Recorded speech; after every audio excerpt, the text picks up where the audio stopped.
another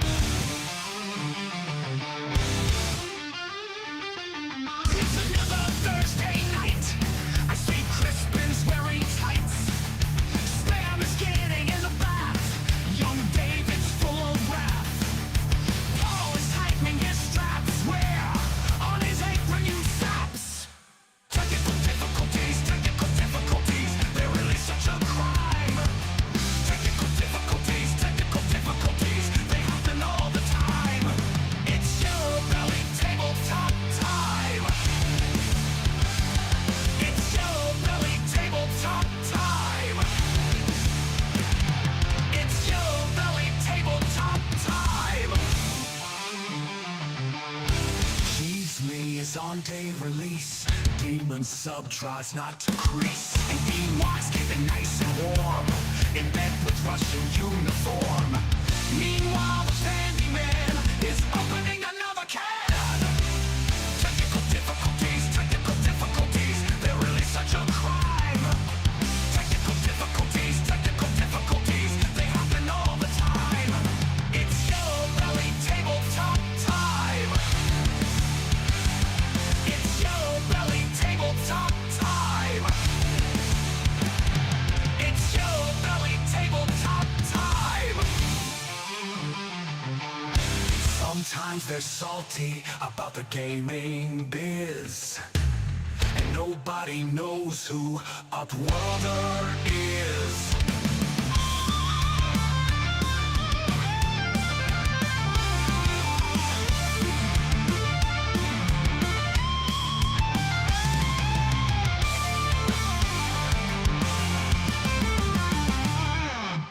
Technical difficulties, they're really such a crime.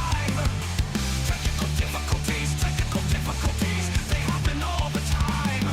It's Yellow Belly Tabletop time. It's Yellow Belly Tabletop time. It's Yellow Belly Tabletop time.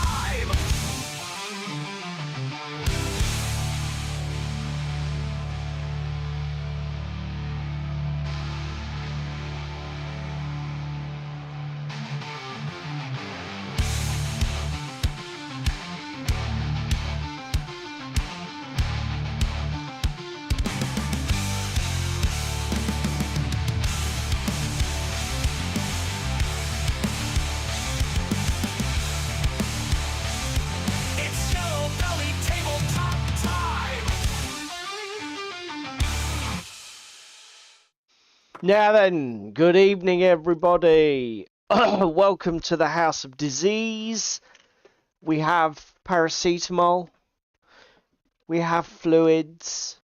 We are going to attempt to stay alive for the next 2 hours without hacking our guts up or passing out. Yeah, after you fucking gave it me on Saturday, you bastard. Yes, in case anybody hasn't guessed, I'm not well. Fucking Papa Nurgle in the corner. And hence my rather exotic tone and nasal voice. Yeah, so could be better, but you know, hey ho, 'tis what it is. 'Tis what it is. Right, let's mute David because we only want one of him. That's bad enough. Fuck off, cunt. So, at least, yeah, silver lining. At least I did give David the illness on Saturday night when we were around gaming. So that's good. Good evening, everybody. Let's say hello to everybody in the chat. So, good evening to Spam and Egg. That's David's other half, if you're new here. Good evening to Darren, also known as Demon Sub. Check him out on Instagram. Although I think you've stopped posting for a bit, Darren. I was going to say, isn't he over on the blue of the sky now? Oh, I didn't realize. Have you gone to the new kids social? I'm afraid I'm too old for all that shit. Hello Matthew, good to see you. Hello Trevor, stroke Upworlder, from our guy from our local club. Yeah, do you know what? I thought I hadn't seen anything from you in ages. So that explains why, mate. If you've gone to Blue Sky, yeah. That's fair. you have fun over on Blue Sky. I'll be honest, apart from the channel, I don't really use Insta myself. I'm still Facebook guy, basically. I'm 54. Because you're old and Yeah. a heathen. So yeah. That's what I am at with the social media. It's like a channel thing. It's not a me thing. Yeah. So good evening. If you're new here, welcome. This is a hobby show, so make sure you get something to do. Whether that be painting, building miniatures, whatever. This, Working this on a is fucking something. huge terrain piece. Sit stickers on in the background, and then you can get on with your favourite part of the hobby. And while away a couple of hours, and hopefully by the time you're done, you'll have done something constructive, which we definitely won't have done in the 2 hours you'll have been working. So, it's another quiet one by looks of it. Everybody's got better things to do. So, if you're new here, we're going to follow our usual format. David and I will show you what we're going to be working on. Then we will chat briefly about the gaming that we did this week, which will be more from David than me because, as I say, I I've don't not know. been very well. We've got Saturday to talk about, though, That's mate. We've got true. Saturday to fucking talk about because that was a brilliant. Yeah, it was very game. good. Very good game. Very on Arkham. It went a bit too smoothly. We're all nervous for stage 2, but more of that later. Then after we've done that, we've got a couple of things to chat about on YouTube. Oh, we got more in. Hello, Toros. Hello, JJ. Good to see you, sir. JJ's part of the two guys that developed Scythopian Wars, the miniatures game. So go check that out because that's an awesome game. Great dice mechanic with the order actions. It's got some great elements to it. It's got the reaction thing that's a bit like Infinity. It's got the dice and the order thing, which is sort of a bit bolt actiony, but it's none of those things, and it's its own thing. It's just David and I have so many games to play. Otherwise, that would be another one I'd stick on the list. Hello, Ewok. I love the fact that spam goes evening, no Ewok or cheese me, and then a wild Ewok just. I must appears, confess, it's unusual that Cheese Me's is Cheese Me on an annual leave holiday stroke. Hopefully, he's not ill. Bless him. Cheese Me's normally right at the front of the queue. So how are we doing, Ewok, with things considering the circumstances, mate? Because I forgot to ask last week. No, that wasn't check Ewok. That wasn't wrong. That's exactly what the kind of stuff we want to talk about here. Apparently, he couldn't get his ankle tag. That's rude. That's so rude. Yeah. So we got a couple of bits and pieces to chat about on the internet. And then after that, we'll sort of do our main topic. It's a bit waffly, might not be much in it, but we wanted to talk about the sort of beginner or opening scenarios for a game, which, without getting too deep into it at this stage of the show, we generally think wargaming does quite well, but David and I have come across a few stinkers. So we thought we'd talk about that. That's a bit of a fucking understatement, though, isn't it? But more on that later. So yeah, hello Jamie Hardy. Good to see you, sir. Hey, it's Jamie from Club. Oh, is it? It's Jamie from Club. Hello, yes, Jamie. It is. Just goes to show you, never knew your surname, mate. Long time, very long time no see. I hope you're doing very well. That's great to see you in the chat there, mate. It's what was the question? It's how you doing considering circumstances, mate? Because I know you're going through the ringer at the moment. You're not having. We didn't catch up for a while. Yeah. Obviously, I've just got a cold. I haven't got serious illness. But poor old Ewok, yep, is A little bit more ill than I am. His surname is From Club. Cheers, Ewok, you fucking melon.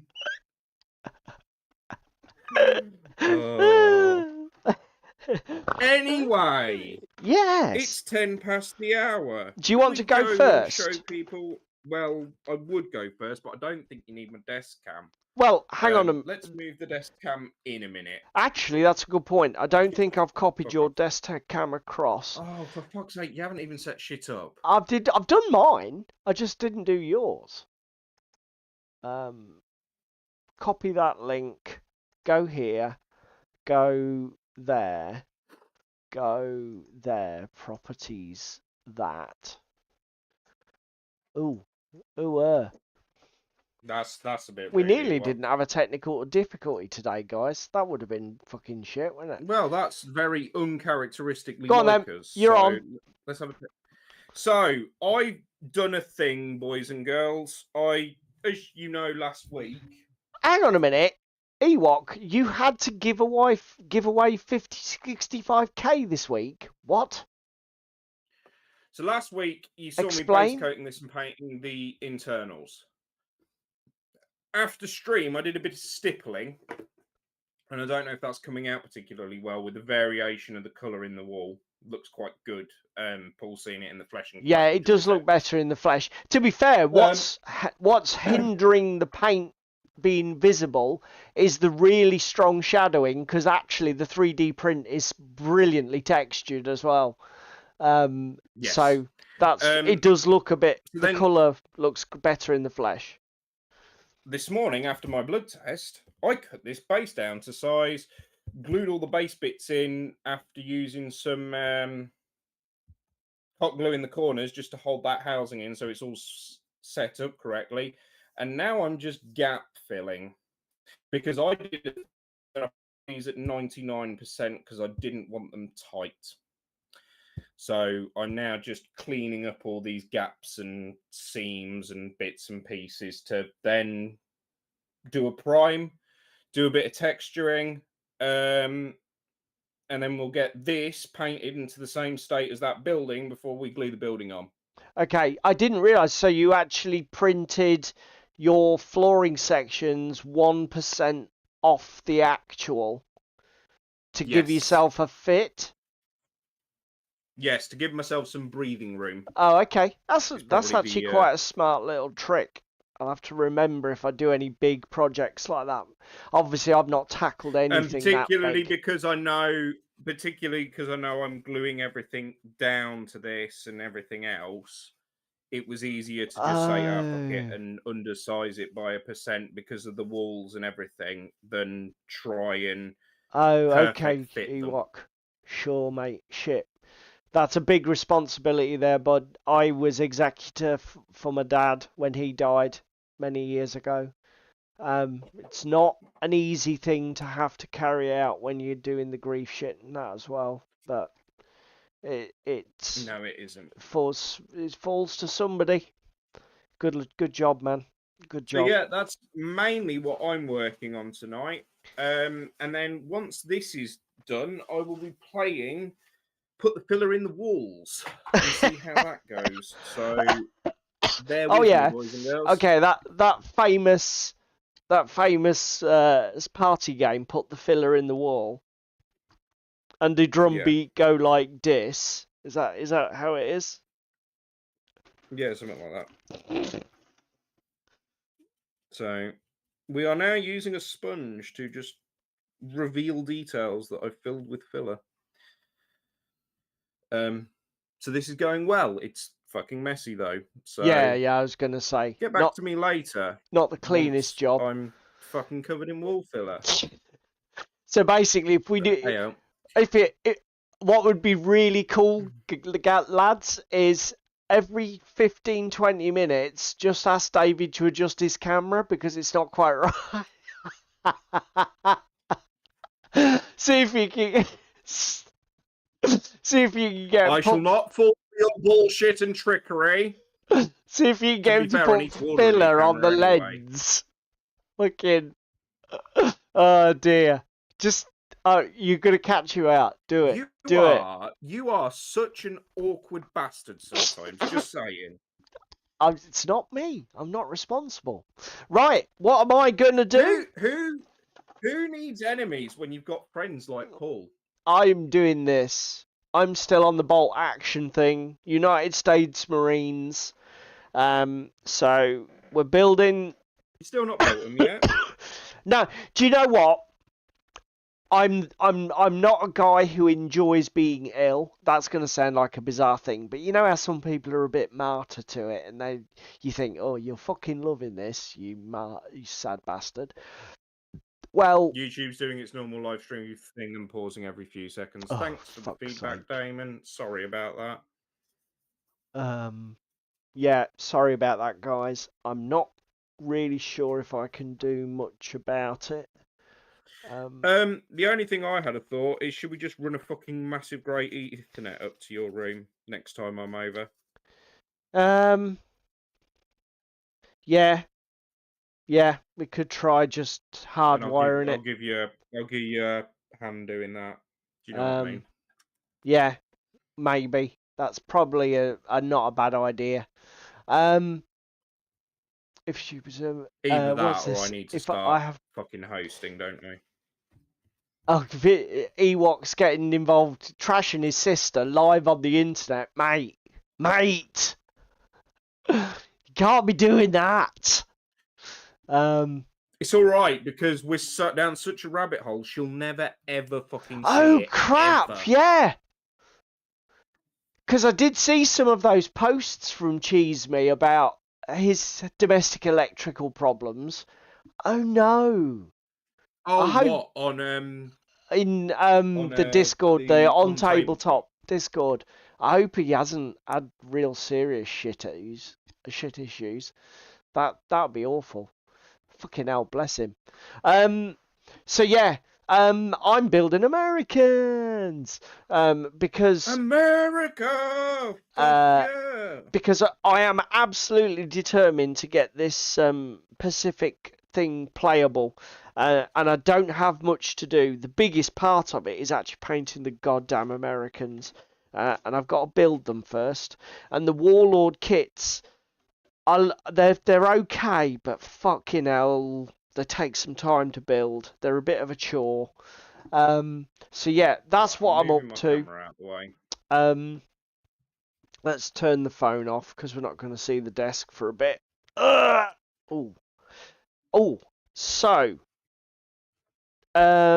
yeah, that's what we're working on.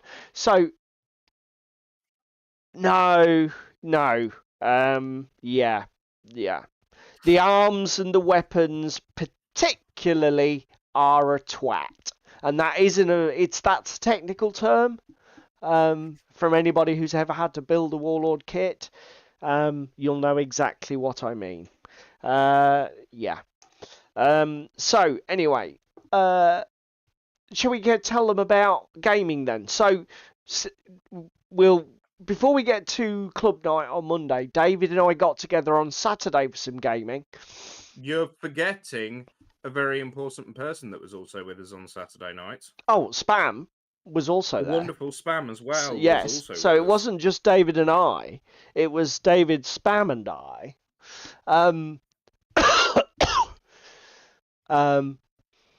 Yeah, the Pro ones have got some weird leg options. I don't know what the cross leg thing's going on with. I am bothering with the Prone ones. Guys? I am bothering with the Prone ones because I need basically every man on deck. Because I need like fucking 40 odd infantry. So, but yes, we got together to play Arkham Horror living card game. Which if you've been a regular on the channel, you will know that I collect obsessively. And we played the first scenario of the latest campaign box, the Drowned City, I think it's called. Essentially, it's based around Relia and Cthulhu. So it's an absolute classic piece of Lovecraftian horror. And the first scenario was... I'm shooketh because we Sorry? got through that scenario and nobody nearly died. No. And we walked away with 6 XP. Yes. So for those that don't know, obviously the Arkham Horror Living Card game, as the name suggests, is a game where you play with cards, but you build your own decks, and then you play cooperatively against the game system. So you're all working together, and the decks that we were playing, 2 of them were completely untried. They were just mad ideas that I threw together on a whim. And actually, it worked quite well. I was quite surprised because I normally fuck up at least one of the decks that I build for these things, because obviously I do want to caveat it though. We didn't have to go murder hobo, did we? We were trying to knock down the thugs to give us clues to progress the story. Yeah. We didn't have to go complete and utter murder skits. So the Guardian didn't really have a lot to do that I was playing. No. And to be fair, your character, who is like the designated monster killer, didn't have her skills tested to their limit just yet, did she? No, she didn't. But yeah, it was a great game. Really good story. Essentially, the characters are basically trying to find a stolen artifact, and they get caught in the middle of a war between 2 gangster families in this 1920s American city of Arkham. Yeah. And it all played out. It had a really clever ending with the way that it handled the big shootout in the warehouse at the end. Some very clever mechanics. If you are at all into your board games, particularly where they might be based heavily around card mechanics and decks, the Arkham Horror Living Card game is a game I would highly recommend. I know that Spam is playing Rex Murphy, the alcoholic news reporter. Yeah. David's playing... Oh, and let's not mention the amount of times Spam drew the -4 from the bag in a fucking row, shall we? Because that was a little bit excessive, babe. Was it 3 times on the bounce? If I said once that 2 up's fine on standard difficulty, that'll get you there most of the time, as Spam pulls yet another -4, I'm like, oh. Yeah, except when you pull that, and then that doesn't work, and it's like, oh. No, Spam was the problem solver stroke clue hunter. David played Zoe Samaras, the monster killer, who is basically the religious the cook with an obsession with God. And then I played Ashcan Pete and my dog Duke, so I'm basically just a homeless bum. So it's sort of like art mirroring life for me.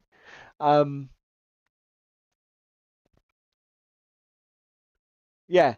List hobo you're talking about, Darren. There's a voice keeps on calling me. Like a Zoe, to be fair. Down the road where I'll always be. Right. Can anybody remember the next line? No, because I'm every time young. Every place I go, I make a new friend. Something like that. Am I good? Am I there? No, you're fucking terrible. He won't know. He's not old enough. How good? Peter Goodrick, you should use the app for the dice set. Do you know what, Peter? When I'm playing solo, I tend to. But there's just something nice and tactile. There's that cinema of the bag, isn't there? And particularly because you've pimped your game within an inch of its life. I was just about to say, plus, if you look at the amount of money my wife spent getting me metal-backed glass tokens for the whole game, last Christmas but one, I think it was, and then to not see me use them but use a mobile app, I would be dead in a ditch. So apart from that, yes, I agree, sir. Because the Arkham app is very good. Fucking Ewok, kind of like the anti-Farage. He makes friends everywhere he goes. I don't know if it was Spam's mead. She definitely guzzled the lot. It was hers by the time she'd finished because it was inside her guts. I don't know if it was David's at the start of the evening. No, it was Spam's mead. Oh, there you go, mate. Yeah, she did. No, Trevor, you don't need the app. And in fact, actually, we didn't even use the app to track the scenario this time. I printed a proper scenario sheet so we could do it the old school pen and paper way. Because well, let's just hope it lasts longer than the last scenario where we went on an expedition. Yeah, but that was Forgotten Age, which is renowned for being super difficult. I'm sure we'll do better this time. Anyway, we spent long enough talking about Arkham Horror Living Card Game. I'll be honest, I could probably talk for 2 hours about Arkham Horror Living Card Game, but that would bore the bullshit off all of you. So I won't do that. Just go and play the game, goddammit. So instead, on Monday, because I hadn't had enough of Arkham beating me in the face, I had to sit this out because I was unwell. I played. Yes, Peter, we are, sir. Yeah, I played some Arkham. Which is a good point. We need to give them a plug. Sorry, mate. I keep talking over you. I'm just answering Peter. Carry on. Arkham Horror board game, 3rd edition. Played the Echoes of the Deep scenario, and fuck me, that went brutal and badly. Calvin died, I think, turn 4 because he rolled a 1 on his Dark Pact and he got devoured because he signed a deal with the devil and the devil said, fuck you. And Dark Pact, is that a thing where you just roll a random dice and hope you don't roll a 1? Yes, pretty much. Okay. So... And it was only about 20 minutes afterwards that I realised I hadn't used my reroll that turn. So I could have rerolled out of it. Whoopsie! But instead... I got Mark Harrigan, and oh my god, I have had one of the most cinematic, joyful experiences in monster killing. Usually, when you get 3 or 4 monsters in a cluster in the board game, it's fucking horrible, and you don't go anywhere near it. To be fair, the card game's very similar, mate. But however,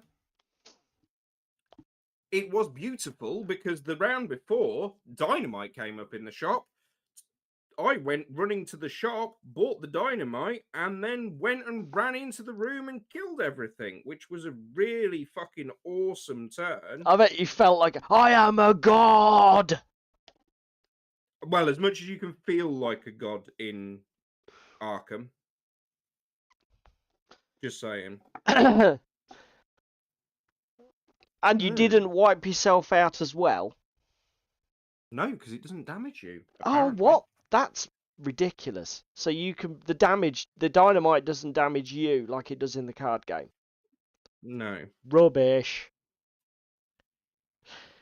Oh, dear. Still, despite that heroic moment, it all went tits up in the end.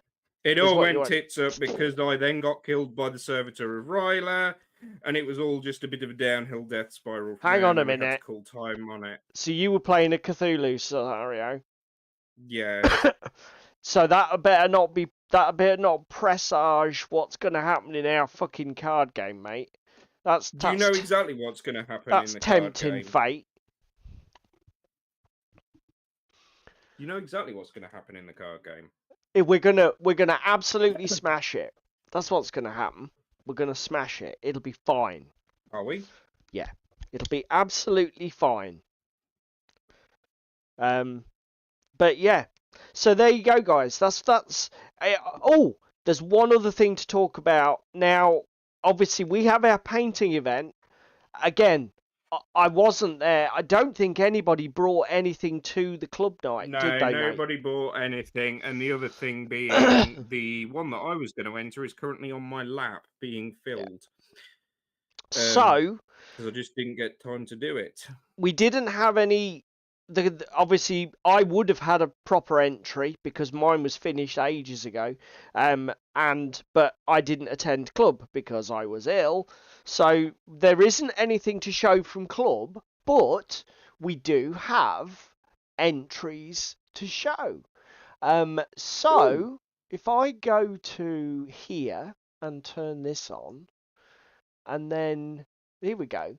So what we'll do is we have had a few submissions. So sorry guys, I'm going to be doing that all night. The theme was centerpiece or whatever, Big model display piece, and there's a very strong theme of terrain here.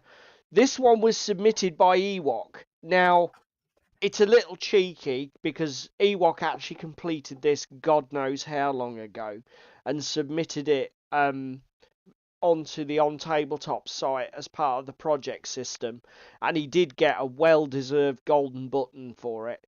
But do you know what? I'm going to show it off again because I don't care how many times I have to show this off because it looks fucking amazing.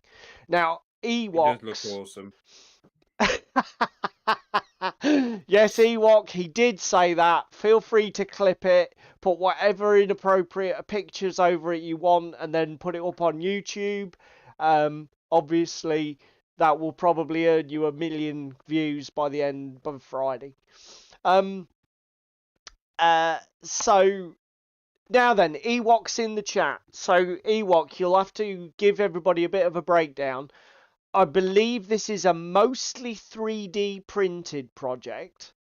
That he is basically assembled from a ton of smaller pieces and then painted and decorated with phlox and vegetation, like the ivy stranding stuff that you can stretch out that's like a web.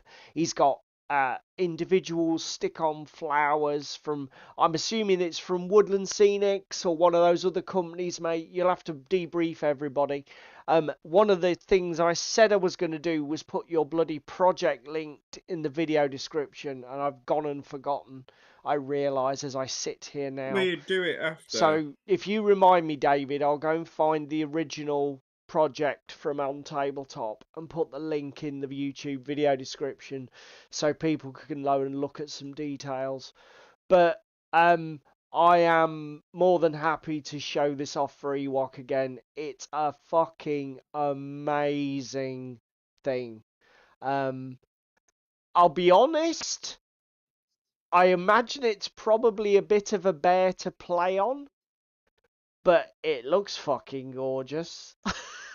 My favourite thing by far is these orange fake flower tuft things, which he must have bought from somewhere, because that orange is just such a perfect match for the colour palette of the tree, the greenery and the wood colours.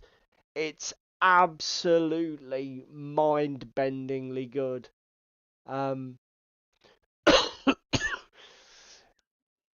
26 3D printed pieces. A company in Italy. Oh, do you know what, mate? That explains it. No. Okay, so if it's none of the big guys, you'll have to put... What is the name of the company? Did you have to get it imported, or is it Italian, but you can get it here if you look?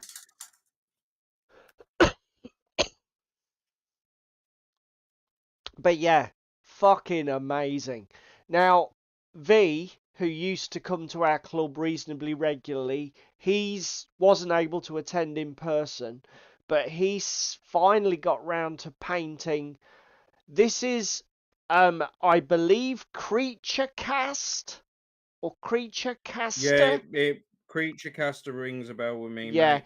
they are a company that makes absolutely insane resin models. Think like Games Workshop's Forge World, but better quality resin.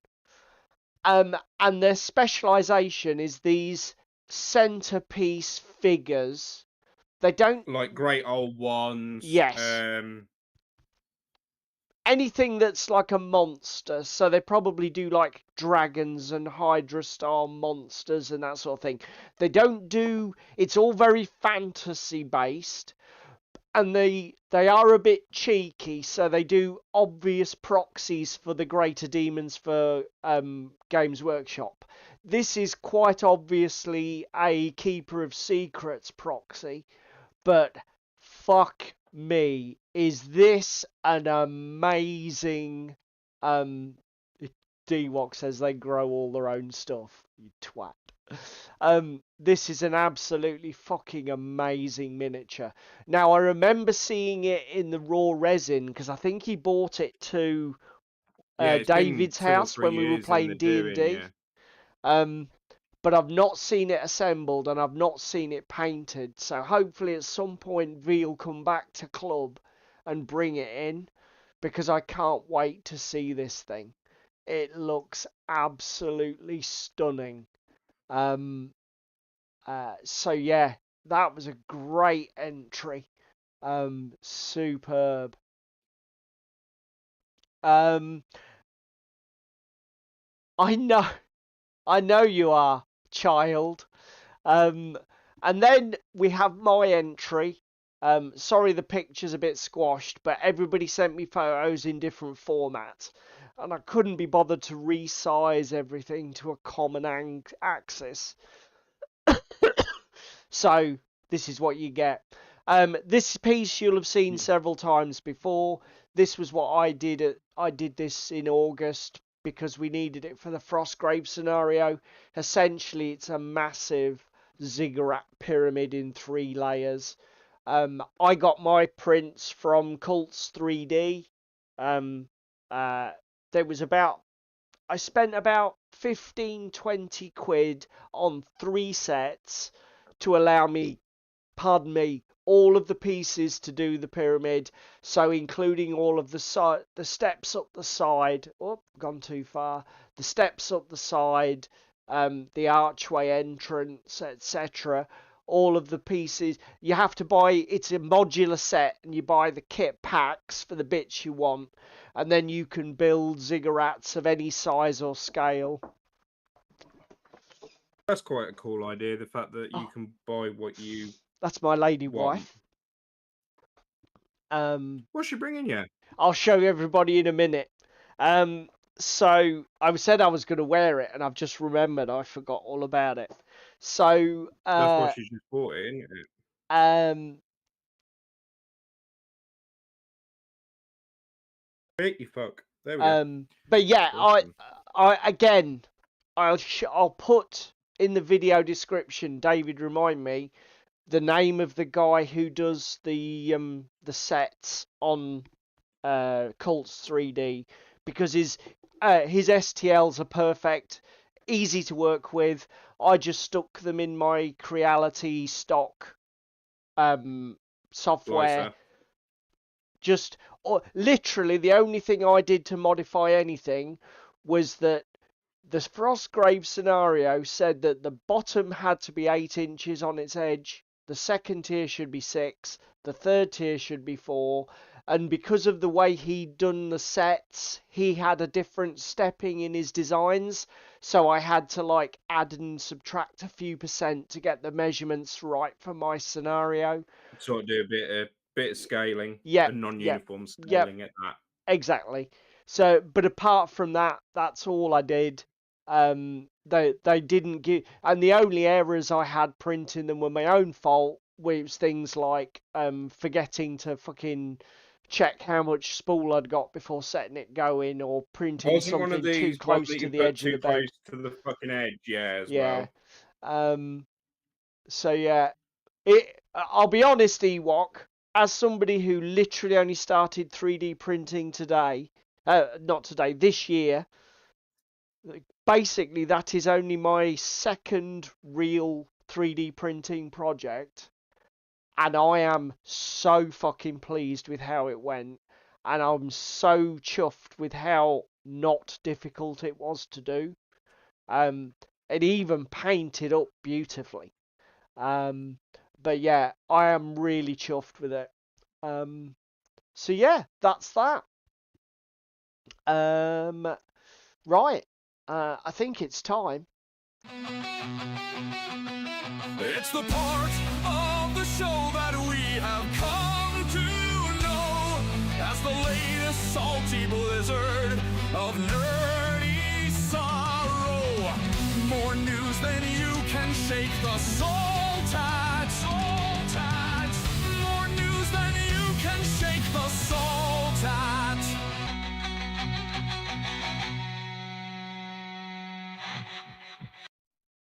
Boom! And we're back in the room. Shall we have a look at some news? As that's what the jingle almost foretold. It spoke of it in its dreams. Fate foretold. Thank you very much, Ewok. Yeah, as I say, I am really chuffed with it because, and I'll be honest, I'm going to say this now. If you are like me and you're in your 50s and you're 3D printing, it's as hard as you want to make it. It's as much work as you want to put into it. I have not. I put it off for years because I thought, oh fucking hell, it's a lot of hassle. It's the only thing I would say is, if you are running on a potato computer, upgrade that first, then get into 3D printing. If you've bought a PC in the last 3 years, that's of reasonable power, just do it now. Do it now. I just do the FDM, and the things that I can print for bolt action, the ease with which we can just get ready for bolt action scenarios is like, boom, mind blowing, absolute fucking mind blowing. Anyway, let's have a quick whiz through the news because I want to get on with building some more models. I do like Let's Talk Tabletop. I think his name's Chris. Scott. Scott. I'm terrible with names. Watch his videos. He tells you who he is at the front. This is a great video because it's just him saying, yeah, I know I always talk about Games Workshop, but the other day I looked at Mantic Games and fuck me, that stuff's actually quite good now. And he's right, and this needs saying more. Mantic Games are an amazing company. They do great games. Their miniatures have come on so much in the last 3 to 5 years that, yeah, okay, they're not Games Workshop level, but they're not Games Workshop price either. And they are 10,000 times better than the shitty Usoft one piece PVC they used to do back in the day. So, I don't really have anything else to add other than, if you are still skeptical about Mantic Games or any of their wargaming systems, just watch this video, then go and browse Mantic's site and give them a chance. And if you're, they've got games at every level, large war games, small skirmish games, sci-fi, fantasy. They've even got board game options now. They've got tie-ins with fucking Halo. You've got board games tied into Hellboy. What else have they got, mate? Dungeon Saga Origins, Worms. Do you know what? I agree with you, Ewok. It's not about chasing Games Workshop. I think they are very quickly zoning in on a level that I hope would be sustainable. Their stuff's certainly of a quality that what they need now is some more consistency and homogeneity across their ranges. So if they can get into a position where they're not, because they're still like certain character models are in metal. They've got a lot of the old restic resin for some of the Dead Zone stuff, I think. It's all a bit, it's a bit hit and miss. Like, if they can just get homogeneity to their production quality and method for the miniature side of things. But games wise, they their games just play so well without having to fuck about with them or stress about balance or do you know what I mean? I can't Yeah, I know think what you mean, mate.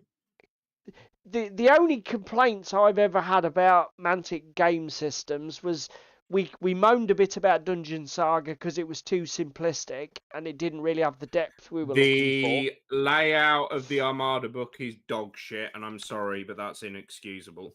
With the amount Yeah, of stuff that's in little box arts and yeah, everything.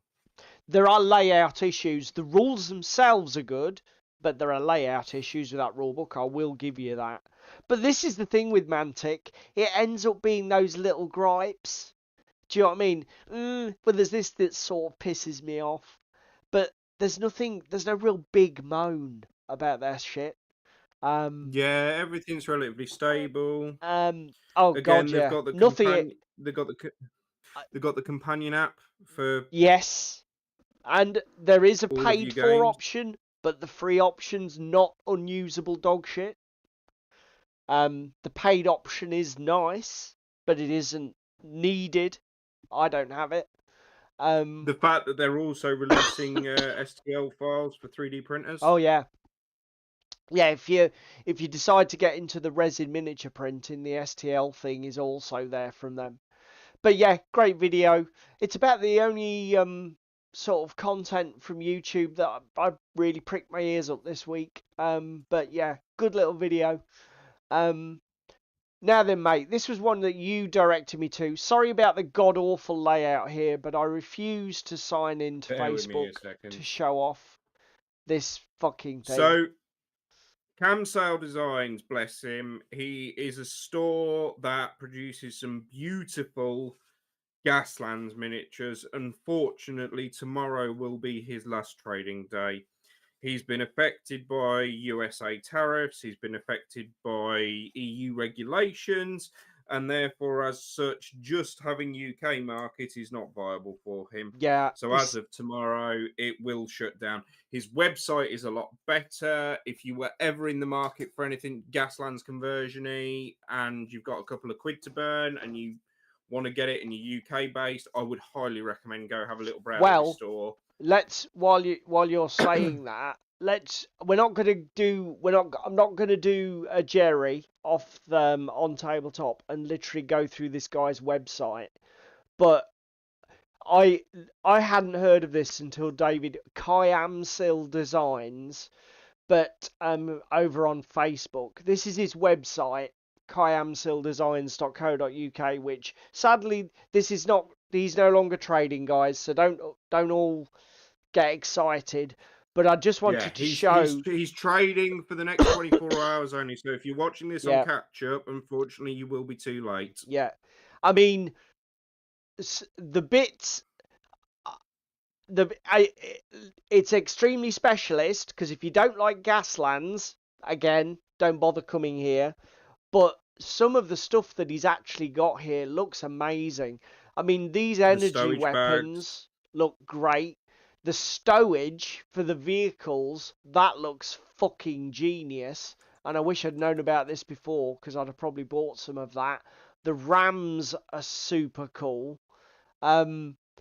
Hopefully, even though the guy has got is not able to make the stuff and ship it anymore, hopefully he'll do something with my mini factory and stick his STLs out there because I I'd hope so, because they are some I'd of the pay best for I've ever seen. yeah, I'd pay for look at the rocket pods for fuck's sake. I'd pay for the STLs to build this shit. Um or to have this stuff to convert my cars for Gaslands. It looks like a really good site, and the stuff that he's doing looks amazing. It's just, oh my god, he had scenery as well. Fucking hell! Look at the traffic Yeah, he did. He had cones, some containers and stuff and traffic cones and stuff. police Really checkpoint, beautiful. police barriers. Yeah. Fucking brilliant. What a great little site. Shame. Oh, does he say what's his actual real name? Does he say? I don't know. I don't know if we ever see it. It just says Kyamsil Designs. Well, whatever your name is, sir, it's a terrible shame that obviously all the international bollocks and politics has brought things to a close for you. But I hope that I mean, he's been going 7 years. I hope you find a way to monetize the work that you've done digitally, even though you haven't been able to monetize it now physically. But yeah, good on you. That was really cool. Now this is another one from you, isn't it, mate? A Billion Suns second edition beta version. Yes. So, for those that love a bit of Billion Suns and Crispin, I'm looking at you here. Billion Suns is coming to second edition in 2026. Mike Hutchinson has put basically second edition up on the website for people to try to get play testing and feedback. He's got 2 sort of training scenarios. He's now got 3 different game modes. He's rolled out Warzone that was historically Warzone that was more warship focused. That's now 1 game mode, and then other bits and pieces. Looks really good. Gonna have to give this a try at some point, mate. I'm just telling you now. Yeah, no, that's fine. I still haven't played A Billion Suns. I've watched you you haven't play played much of first. You know what I mean? Yeah. So, but I've got them. In fact, to be fair, we should get that scheduled in our because it'll kick my ass and get me to paint those things I bought for Those it. brigade models. Pardon me, my brigade models. Yeah, like you say. But yeah, remind me at the end of stream to do these links. So this is another one that it's a really convoluted link. I can't remember where David sent me it from, but I will put it in the YouTube video description for people to go to so that they can check out the second edition beta. If you're into your Billion Suns, you can contribute and give some feedback and get the game developed. And then I think that's it pretty much for the news, mate. I haven't really got a lot else to talk about. And the next thing is the thing that's related to your Arkham story. So we can sort of save that for the main topic because it links in, doesn't it? We can use that if you like. Before we go to main topic, then. Yeah. Do you want to come down to my desk cam? I tell you what, that's perfect timing because I've just dropped a US Marine head. So while you're talking to the people through your desk cam, I will be able to go and dig around on the floor and find my bloody US Marine Corps head. There you go. You're live on the internet. Don't say fuck or bugger. Oh, fuck it. We've applied filler, boys and girls. We have. So these walls are now masonry. Even though I applied some matte varnish pool, it hasn't really worked. And there's a couple of places where it's just starting to rub, but it is what it is. Oh, what it's taking the paint off? Yeah. What varnish? Yeah. The problem, I'm going to say it, mate. You should always use satin or gloss for protection. And because you can always use matte as a top coat after to kill any shine. But the problem with matte varnishes are the shittest for protection because they have such an uneven granular surface. They're easily abraded, whereas I think varnishes... the other thing that hasn't helped this is the filler that I've applied is basically like a polishing compound. Yeah, but the varnish is definitely going to be a factor, mate. I'm just telling you. No, I know, but that's what I'm saying. Yeah. You know what I mean? It's in future, don't be afraid to put a bit of shine on something if you want real protection. Because like I say, it can all be reversed with that top coat. Physics. You should know this. You're an engineer. So, but you're happy. I must confess, it looks great. You're happy with it, yeah? Well, yeah. Give me a second. I'm just doing a bit of a polish now Oh, on one of the walls. he's polishing in his lap, everybody. Quick, zoom in. I'm polishing. I'm polishing me. Quick, press record. You can Wiping watch this over and over again. That's for OnlyFans, mate. OnlyFans. There we go. Right, Look at Darren. the difference that's made. Just wiped the bricks down with a wet Q-tip. Just get some of that just crap off the surface of the bricks. Yeah. So that's what I'm going to now be doing for the rest of the evening, is dipping my Q-tip in water and just giving it a polish. Dave, Ewok, I missed that. Was it Kimoira Games? No, it was Camsil Designs, mate. Oh, let me get that for you again. Ewok web browser. Feet march to the beat. It's an army of the dead.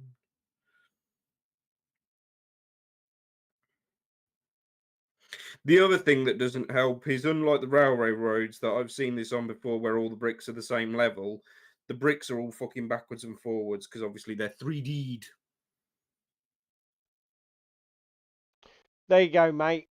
It's easier to read the company name from the Facebook profile. It's basically that. EyeAmPhibian Designs, all one word, .co.uk.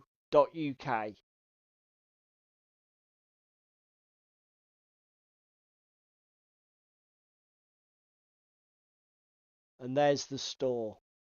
EyeAmPhibian Designs, all one word, .co.uk.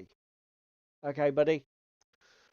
Go fill your boots and a basket, and help the guy clear his end of line stuff. There you go. That's our good deed done for the day.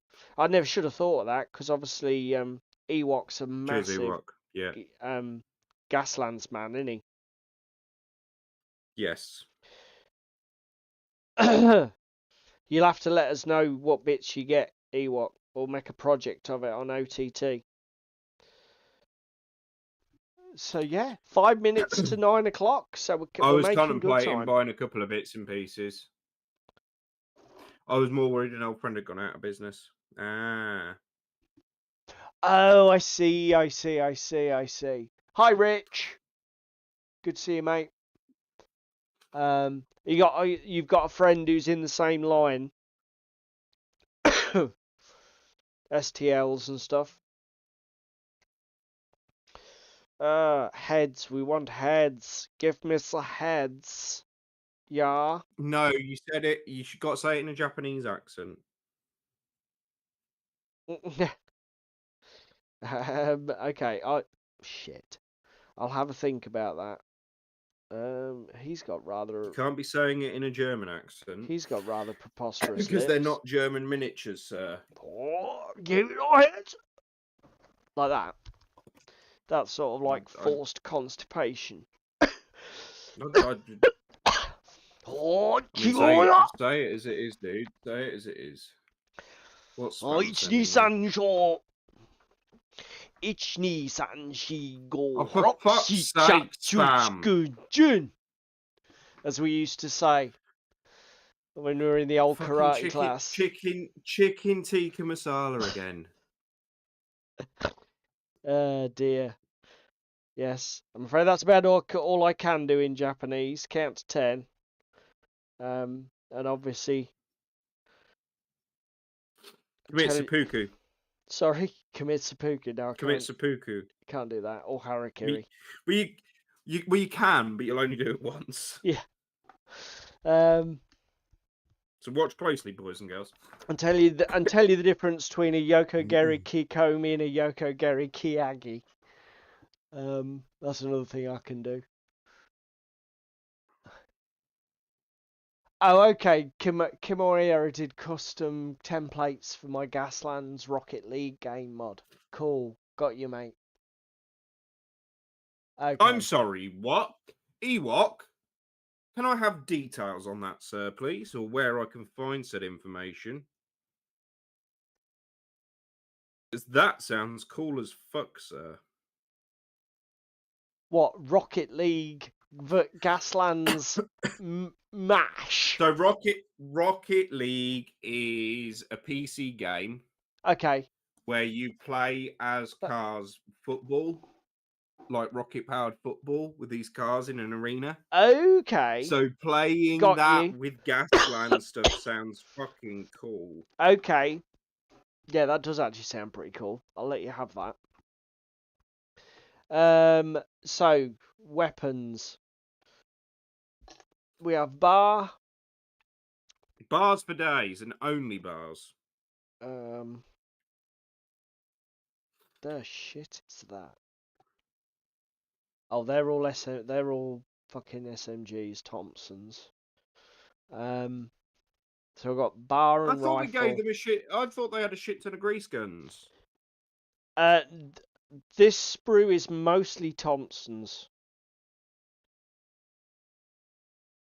For them, I don't think there is a grease gun. Oh, there is now. There's a weapons sprue that I believe has a grease gun on it. Yes, so I do have a single grease gun that I can use. But again, it's carbines or rifles, isn't it? This is the thing, because it's this. Basically, it's a 13-man squad with an It's on the officer. project system. I'll have to give it have a look at after them, mate.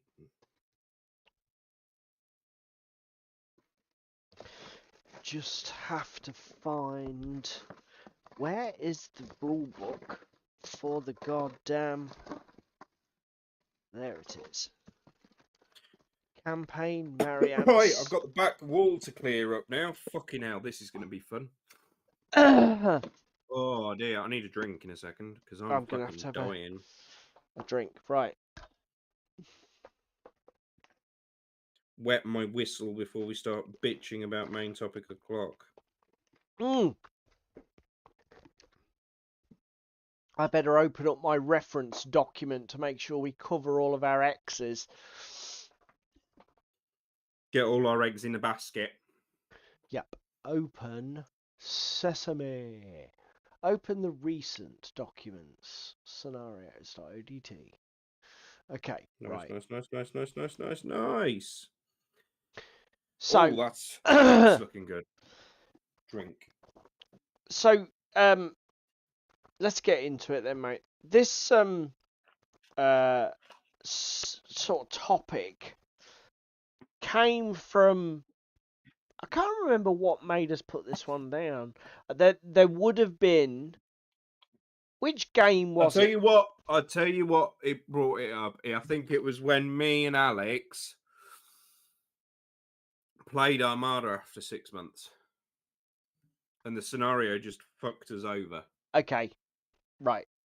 And I think that's how this topic came about. And it got added this to is the going back list. a couple of weeks, and it got added to the list. And then we've had to think about it, and we've had a couple more games, and we've thought of a couple of games historically where we've had issues with scenarios. We got some great examples. And now we're going to bring you some waffle for the next hour. So sit down, buckle up, and enjoy our stream of verbal consciousness. So one of the things that's common to tabletop games, board games, miniature games particularly, but also most of the modern age of boutique board games, you know, we're not talking Scrabble or fucking Monopoly here, is that they've got a level of complexity that's sort of up there.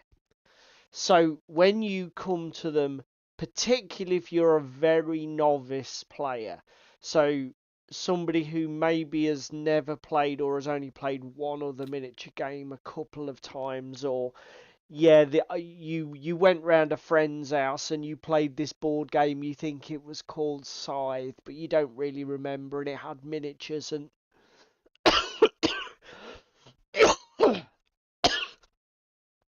lots of cubes and shit. Very Euro. Yeah, if you're one of these people, getting onboarded or getting brought into our hobby can be a bit of a slog. The Well, entry. it's not even just that though, is it? Because we've got examples where we're playing a new game and it's on its fourth edition and we're having issues because of how No, but what the I'm doing, game. mate, is I'm setting the scene because what we're Ah, specific, what we're yeah. specifically talking about is because of the nature of games like these, designers will often create a curated or a bespoke way to play this that is going to be easier, way easier for the ultra novice. Okay? Sort of like training wheels for a Yeah. bike. So, this is actually probably a good way to start. In fact, actually, before we get into this, let me show you what my wife brought in, and I'll stop teasing you. I saw a t-shirt on Facebook.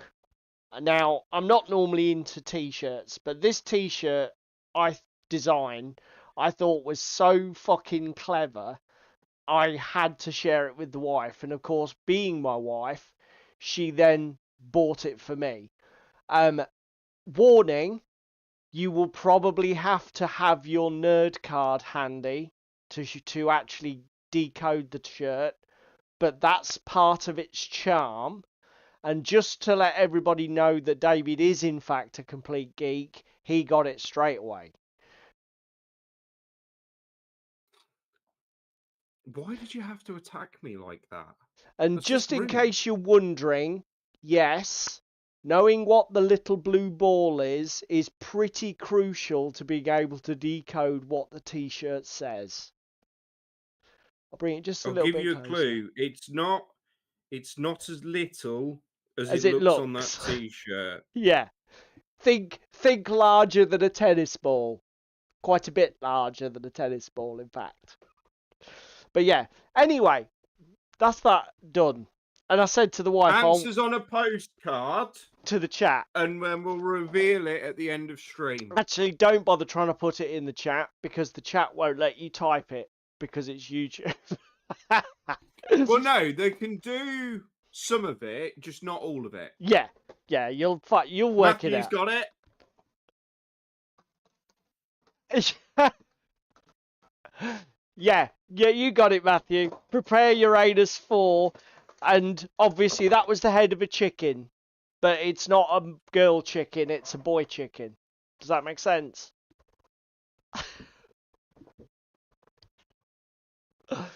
But yeah, that's it. It just made me chuckle. So,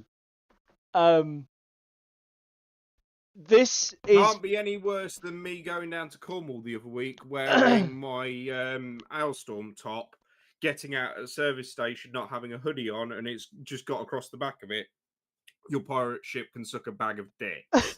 Because I was getting some looks. That's why you wear something that says your pirate ship can suck a bag of dicks, because you want to get looked at.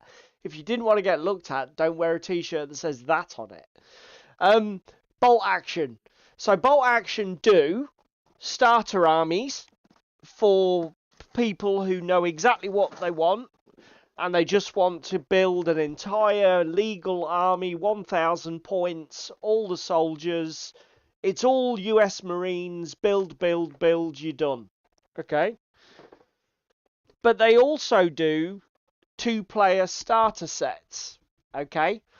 And Warlord are fantastic for bolt action because I don't know if they release them with any regularity. Somebody who follows them closer can let me know in the comments. or whether it's just when they have a good idea for one, or if they feel a model range could do with one. But what they'll do is they'll put out a 2-player set that has a smaller force for 2 different armies themed around a theatre or a conflict. So I bought the Band of Brothers starter set, which was US and Germans from Western Europe, sort of late war, mostly infantry. It did have a German SDK armored car in it. And it's not really enough for you to build an army of either force, but that's not its purpose. Its purpose is to give you a couple of units for 2 different armies, a basic rulebook, some dice, so that you and a friend, even if you are complete beginners, can get to the table and start playing. It'll have a quick reference sheet based on the current edition of the rules that it's released for. This one that I'm using for my American Marines is a 2nd edition one. So obviously these rules are slightly out of date for the current edition. But it's, again, that's not the point. The point is it gets you going out of the gate with something basic. And like I say, if you wait 10 minutes, another one will come along for bolt action. This is the Island Assault one, which is US Marines and Japanese. They did a Slightly Gentleman's War bigger, one, which isn't was it, North than Africa, British versus American, I think. British versus North German, you muppet. When did the British ever fight the Americans? British versus German. Yeah, sorry, my fucking brain fog. You and your fucking old age, just saying. No, I didn't. Although, one of the guys I watch on YouTube, Boots on the Table with Dom, did a great review of the Historicals mystery box from Warlord, and he was actually quite impressed because it basically gave him a 28mm Romans army. Nice. It gave him shit tons of stuff, and I think he was really quite pleased with the deal. Admittedly, it's like he said, he was after Romans was the one thing that he didn't have for Hail Caesar because he didn't like Romans particularly as It's an army. almost as if they knew. Yeah. Whether they watch his channel or not, I don't know. They realised where it had come from, but so no, I haven't seen or heard anything about the bolt action ones. Are they good value? Ewok says he was disappointed with his black powder one. Okay, that's fair enough. That's one of the reasons I'm not interested in blind buys. I've talked about it before, and I'm still not sold on the idea. Again, blind buys are good if you do like me with a TT and you own everything, because you can't be disappointed by it. Yeah. So obviously the other thing that the Warlord ones have is that they tell you literally how they'll literally show you the soldiers set up on the table and they'll take you through the first turns of a game. There isn't really a scenario as such. They literally just stand across the table from each other and try and kill each other with guns. You'll get an idea of how it works. Similarly, the Infinity 2-player starter boxes come with instructions on how to play with a couple of miniatures and then what to add and how to level up your experience, because Infinity is unfortunately one of those very convoluted games, isn't it, where everything's a headache. Ooh, that sounds quite cool, Ewok Polish. Again, not the kind of thing you probably would have had yourself. See, again, I probably should have pulled the trigger on one because I own so little. I would have been probably well chuffed with whatever I got. Well, again, if you got more Japs or more yeah, US, if I'd have got Japanese, you know what I can you mean? imagine? Ah, that would have been a bit shit. But again, that would have been my look. I'm right. Yeah, the right thing to do is don't do blind buy. Anyway, you were saying, mate. So Infinity guides your hand through it. Yeah, well, board games are even doing this now. So Voidfall that we raved about at the Expo has an entire tutorial scenario, and it tells you what cards to drop and sort of what order to play them in the first turn, and then the second turn you get slightly more choice and bits and pieces like that. So it's becoming more commonplace, isn't it? well, like I say, I think it's almost essential because of the nature of the way these games are played. And the brutal truth of it is this: if you want to get your game into the hands of somebody who's not already enfranchised in the hobby, you have to do this kind of work to open all of the access doors to your product. And the Yes. starter scenario is crucial for that.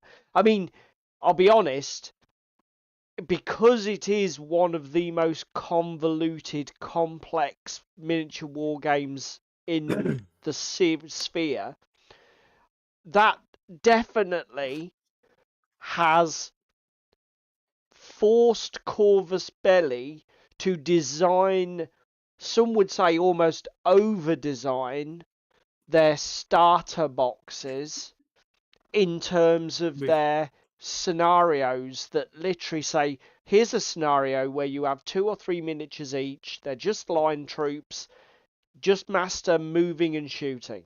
Scenario 2, add in this specialist troop, now we're going to play this scenario, but now you have to think about this, that, and the other. Yeah. Um, Steps you through it slowly, but again, doesn't it? I've not played Sand Trap. I did play Red Veil. I did. Did we do your one? Yes, we did. Well, we didn't. We didn't do Kaldstrom because you were showing me Kaldstrom from the off. Right. We didn't do Baby's First Steps, but it was there as a core in the book. But again, it had the same stepped scenario progression, didn't it? Yes. Yeah. It did. So I'm sure Sandstorm has the same thing. But it's got to be said that the complexity of their game means that is required of the design. Yeah, it does paint them into a corner. Yeah, but then they lean into it, so yeah, that's fine. Carbine.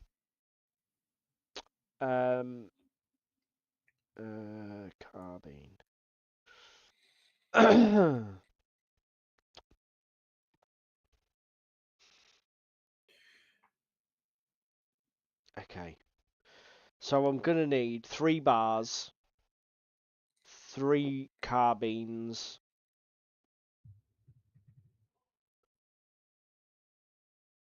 Automatic. So we've given honourable mentions at the moment to Voidfall,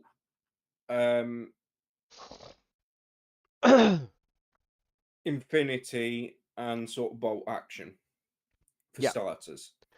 Yeah. The second part of this is occasionally the starter scenarios can be a trap, isn't it, mate? Yeah, well, basically, companies don't always get it right. Companies can get it badly wrong, or even an individual designer can get it badly wrong. And I mean, when I say badly wrong, even that's disingenuous. The problem with the starter scenario thing is if you get it wrong, it's again something we've talked about on the stream a lot. It's like having a shit demo game at a show. You're gonna do a lot of damage to your potential audience and recruitment by messing that up. No, World of Frostgrave doesn't come in this caveat. Yes, the scenarios are random, but we'll come to this in a minute because Frostgrave has a special place. Yeah. What me and Paul are mainly on about here is Flames is our latest big experience. Yeah, Flames of... Let's get into some specifics. So, Flames of War is a game that David and I both played for the first time this year or last year? Last year, mate. Last year. Last year. And we bought our starter armies, or we bought our full armies, and we, as the rulebook said, we played... I don't remember what the mission was called, but effectively 100 it was... points. Give me a second. I've got the rulebook behind me. Yeah, Bear with. it's basically what, and this is something I don't understand. What Flames of War suggests you do is, for your first scenario, play an annihilation type scenario. It is literally called Annihilation. Yeah. Okay. And what you're so basically what that means is you're trying to just kill and kick the shit out of each other. That is the entire game. But the thing is, it states on this that the way to win the game is if the opponent has no formations left on the table. Because it's your first time playing Flames of War, you don't really know what formations are. You don't know how to break them. It's a little bit difficult. Yes. Do you know what I mean? Because we played Annihilation and we really didn't like that as a first game. No. Then I think we ended up playing Dust Up or Counterattack for our second game. Because I remember it from the deployment maps being these weird curvy ones. Yeah, I don't remember the name, but I do remember it had these objectives that we had to rush. Yes. To hold at the end of the game, was it? Well, hold them at any point after like turn 6. That's right, and it was an instant win once you'd got the objectives. So you were basically clocking down and then making a rush for the objectives. It was counter-attack. Because to win the game cannot be won before the 6th turn. The attacker wins if they end their turn holding an objective. The defender wins if they end their turn with no attacking tank or infantry teams within 8 inches of an objective. Yeah. That, for me, was a far better game because it felt like the game had structure. Like David set out there at the beginning, the thing about shooting your opponent off the table in Flames of War is that it is very specifically geared around understanding how to break a formation. When you're new to playing bolt action, not only are you just playing with the models you got out of your starter army box, probably without really understanding how it was put together or designed for you anyway, but then decoding your opponent's army and saying, oh yeah, to break his formation I need to do this. It's like, no. Do not ask your players to do that on their first game. Give them something else. You know, even give them a simple fucking objective in his table half, objective in your table half. As soon as somebody holds both objectives, they win. The game's probably going to be shorter. It's probably going to be quite dramatic and quick. But that's what people want from their early games. What they don't want is just shooting at each other until somebody decodes how to win. Well, again, Armada suffers similarly from Mantic. Yeah, well, you said this is what I recommend you to play in Armada is a kill scenario of just sink as much as you can within the 8 turns, which is fine. But if your opponent brings dwarves, you're a little bit fucked. Yes. So the issue there with Armada is that the scenario is highly dependent on the faction that you're playing against, yeah? Yes. And the other thing being as well, it doesn't overly lean into the actual semantics of an Armada game with the wind rolls and the directions and that kind of stuff. The base scenario. Right. Doesn't lean into moving and that kind of thing. So Okay. if you're going to shoot stuff, you want to just go slow. Right, okay. So what you're saying is it basically makes a lot of the movement shenanigans redundant.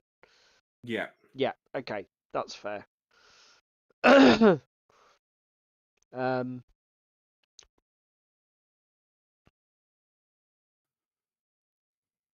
JJ says, isn't the risk of starting really simple going to give a false impression? It's not necessarily about starting simple, JJ. It's about experiencing elements of the game, even if they are simplified. Yeah. So we recently, well, I say recently. I mean, let me just say, Well, I was about to JJ, come on. you're. Yeah. Let me give you an example. If you were, let's say you wanted to take an opposite view to me and say, well, actually, because formations and breaking them is crucial to understanding Flames of War, what you should do is set out your first scenario as take the following models: a command unit, two infantry sections, or a command section, a armor Yeah. section, and infantry section. The first player to kill the command section wins the game, and they have won because they have broken their opponent's formation, or whatever. Literally spell it out. Don't just do what they did, which is go play Annihilation. And it's like, how do I win? You break my formation, apparently. Oh, do I? How do I do that?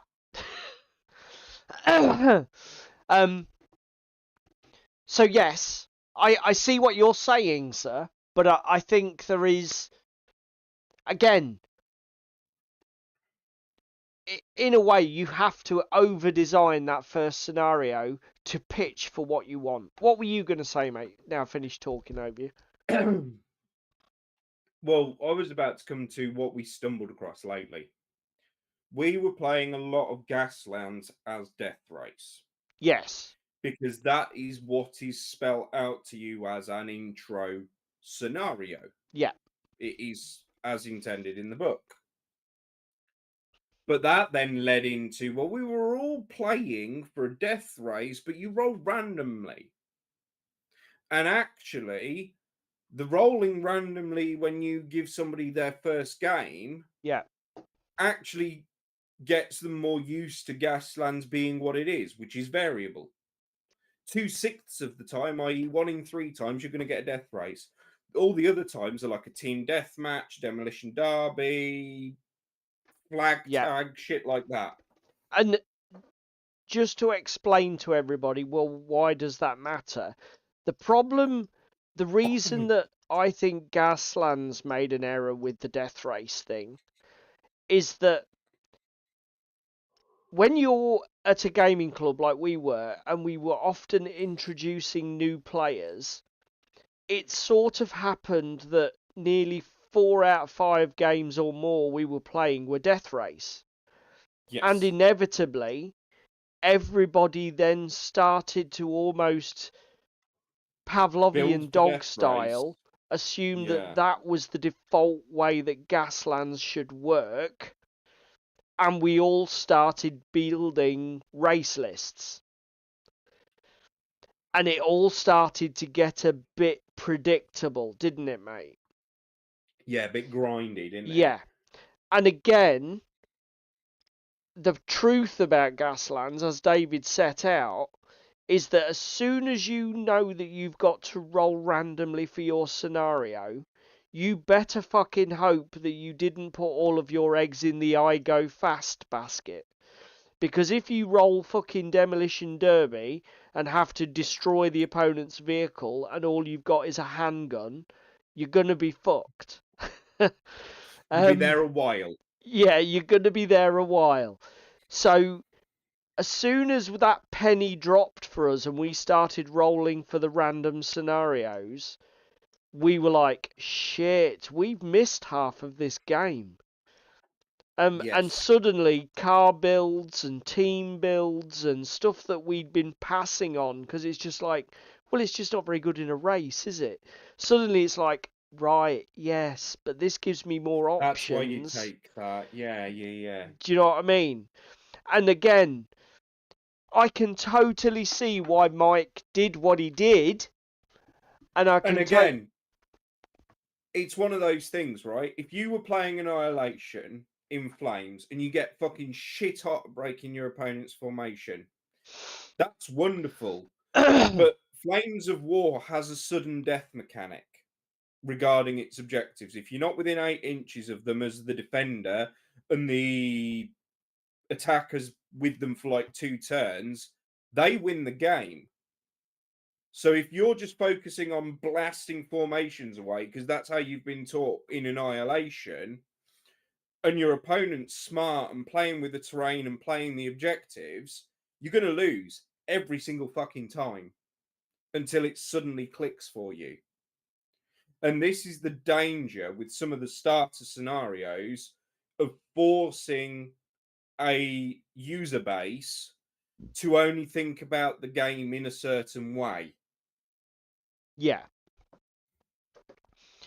And again, as I say, the problem is what I would have done if I'd have been Mike is I would have either come up with a custom scenario that was specifically designed to be the first scenario to play, that was not all in on racing, but there was maybe a bit of racing and a bit of killing, so that it Yes. became clear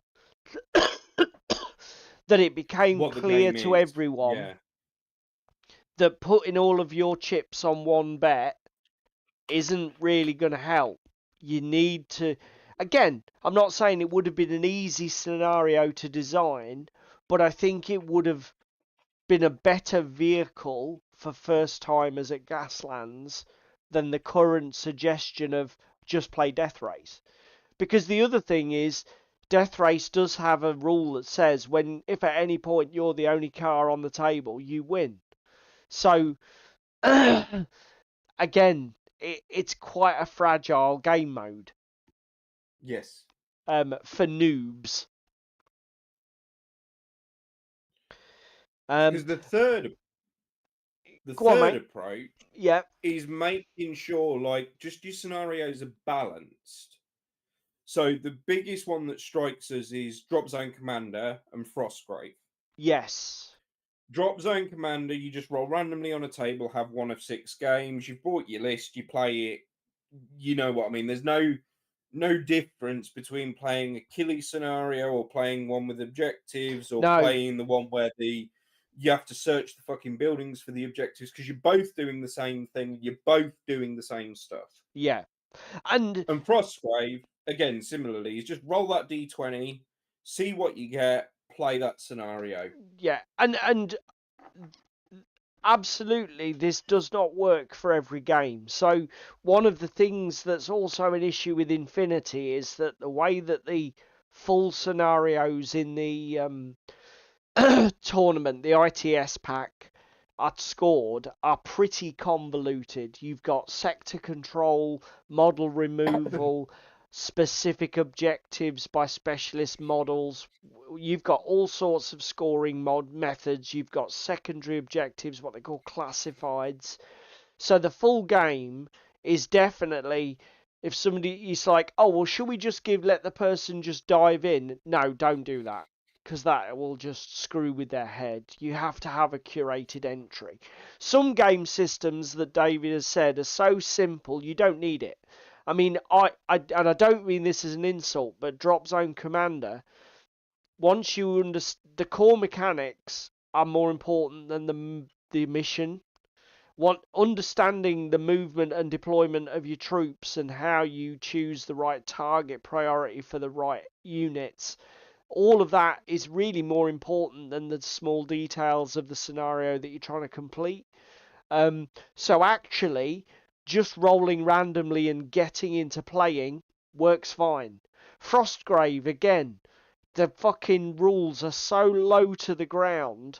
You could roll any of those base core game base scenarios out. There's 20, I believe, in the rulebook in the mate. Yes, there And is, mate. apart from some of them having quite particular terrain requirements, which might be problematic, in terms of rules overhead, there's nothing. You can just it doesn't matter. Just any of them, you go, just good to go. So, and I think again we should reiterate. Generally, I think war games. I've got more experience with war games, but certainly the board games I've encountered as well. All of these generally do a bang up job of this first play experience. Yeah? Rich says, Yes. depends on what level you're playing at a starter set, i.e., rereading tech manuals, etc., or medicine books. Yeah, I mean, that's the infinity argument, isn't it? When the game is that fucking convoluted, you need Yeah. something specifically designed for new players. Otherwise, the person goes, no, I'm not playing this. This is too complicated by far. Do you want to talk about Arkham, the board game? Because, again, this is an Arkham board game Yeah, has a so this, specific problem around this. While you're doing that, I'm going to bring up that thing that you sent yeah, me. the links. So Yeah. somebody has taken the time and effort to compile Arkham Horror 3rd edition board game statistics. It's an open web form on Google Sheets. You submit to it, you add to the pool. So what he's got on this data bank is about, I want to say there's about 3,500 games played that have been recorded. According to the link you sent me, 3,514 currently. So those games are played, and then he's broken it down with statistics. It's a little bit grindy and it's a little bit intense, but basically it looks at the win and loss rate, how scenarios are progressing through with everything, and what the difficulty ramps up to, and whether it's like death by codex or basically the players have said fuck it, we're out kind of thing. Yeah, so whether the actual game mechanics or story kills you, or whether Yeah. the players just get overwhelmed by just the general progress of the game. Approach of Azathoth is the recommended starter scenario. There are a lot of moving parts, and I remember me and you playing this in Birmingham the day I got that game. We lost fucking biblically because there's anomalies. There's a deck specific to those anomalies for resolving the scenarios, etc. Yeah, I think the loss rate on it is 55%. So you look at it and you go, oh, it's not terrible. Do you know what I mean? It's just under 50-50 for yeah, winning or losing. That's fine. But it's a really easy codex to accelerate. And once it's accelerated, it becomes so fucking incredibly difficult. It goes up, spikes up to like 88% difficulty yeah, on the on the on that particular chart. And I understand Arkham Horror is a brutal game. I understand Arkham Horror, you're meant to get more losses than wins. yes. Yeah, that's definitely a property of the Arkham style games. They are, as part of their horror element, losing is something that you are supposed to take in your stride, and they are harder than the average game. But Yes. we say but with a massive but. When you're into a Actually saying to the scenario, players, the first scenario we'd recommend you try is this one, and the fucker's brutally difficult, that's possibly taking it a little too far, I isn't mean, it? again, everybody on the internet says that the approach of Azathoth is fucking so horrendously difficult they don't understand why it's recommended as a starter scenario versus, I think it's Feast for a Mortar. Yeah, Feast for a Mortar has one of the fucking lowest stats on these games. So if you go to the second tab on that you're sharing now, right. it's got the scenarios broken down. Okay, yeah, this is what you were saying. With So Feast for a some more Mordoth. information. Feast for a Mordoth is going to advance, but actually, when you look at its difficulty when it advances, it's fuck all. It's also the one that gets bandied about on the internet that everybody should play instead of approach of Azathoth for the first scenario. Look at the statistics that have been recorded here. You can see why people are playing it because it's been recommended. Yeah, yeah, yeah. Again, it's not an overly difficult scenario. If you look at the Yeah, stats, look, it's at so 20%. people win this scenario quite a lot. Difficulty once advanced. So it again, even if you manage to do some things wrong at the beginning, it doesn't get ridiculous. It's really likely to advance. Look at the stats for the Yeah, likelihood to advance. In 97%. 97% of games, it advances. It gets harder, it gets more brutal, but it doesn't actually get too much more difficult. Yeah. And again, this is a great example of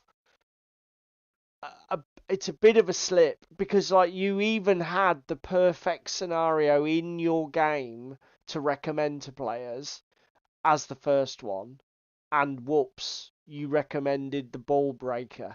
It's like, whoopsie. Yeah.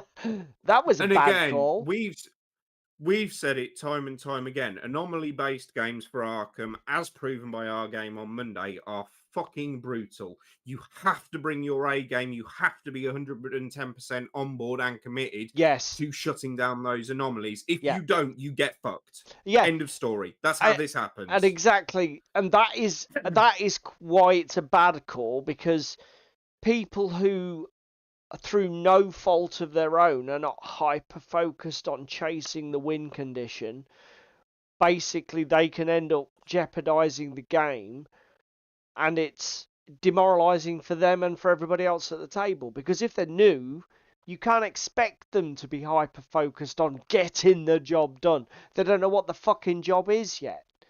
Yeah. I'll mention at this point Arkham Horror LCG in the same context. Arkham Horror LCG has got a bizarre... They sort of got it half right with the LCG. So in the LCG, the starter set comes with a scenario called the Midnight Masks. I think it's called. Is it called Return to...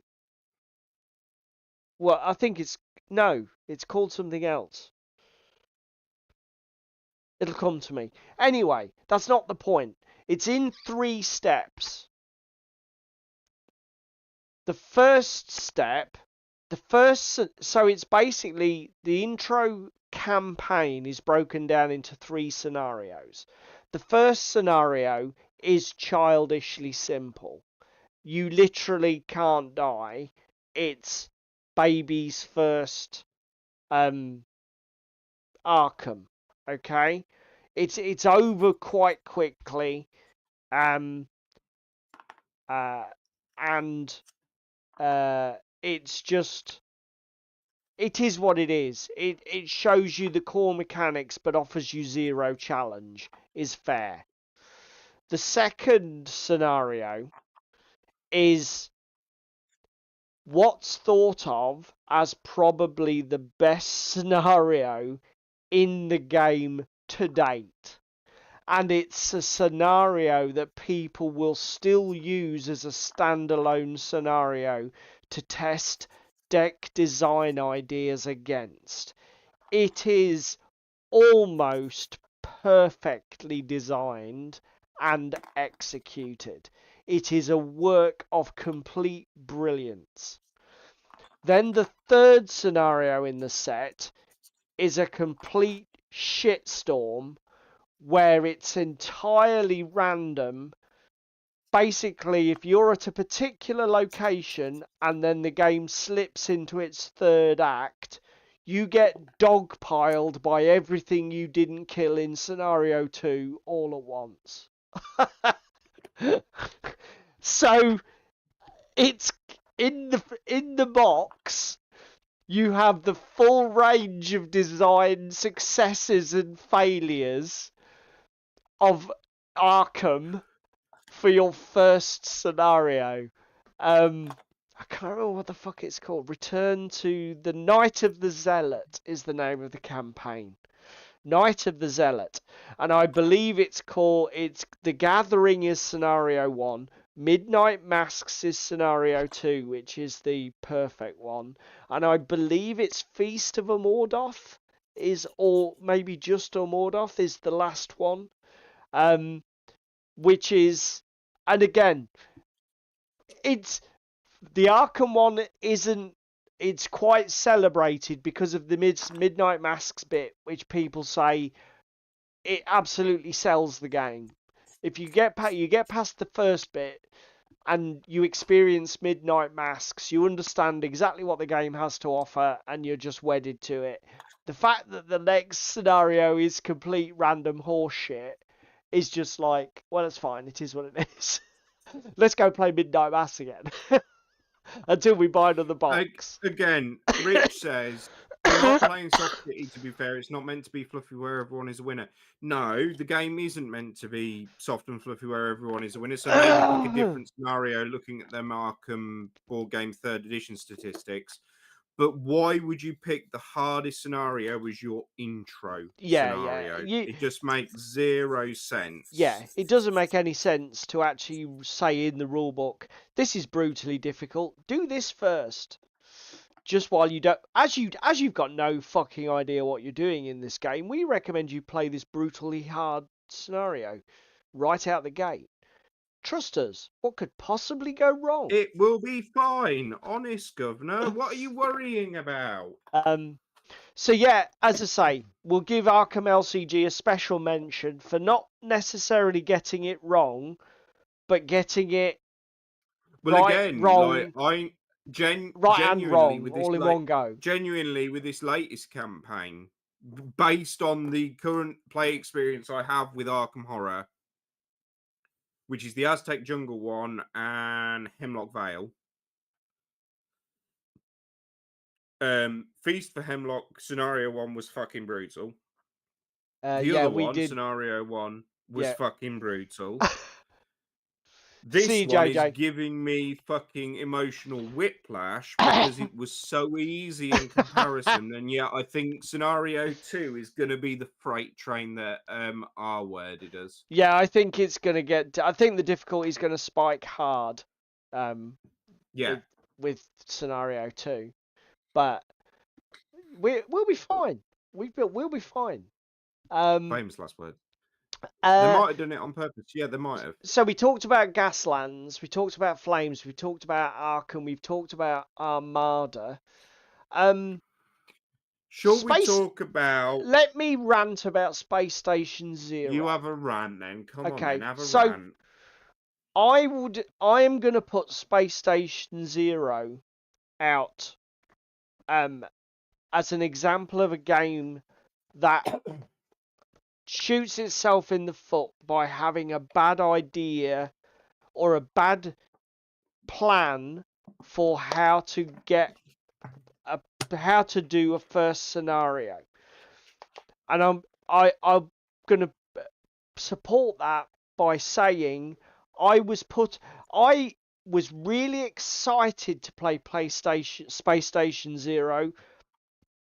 I thought the warband building mechanic and the actual some of the best you'd seen setup was such a beautiful and clever conceit, where you can either have a few elite models or a lot of chaffy models. Yeah. But which again, you'd say, well, that's not very original. You can do that in 40k. Yes, but they also had some great themes for, like, are you going to be sort of like traders, or are you going to be scientists, or are you going to be soldiers? The actual preparing for the game really excited me. And then essentially there isn't a first scenario for Space Station Zero. You just roll randomly, don't you?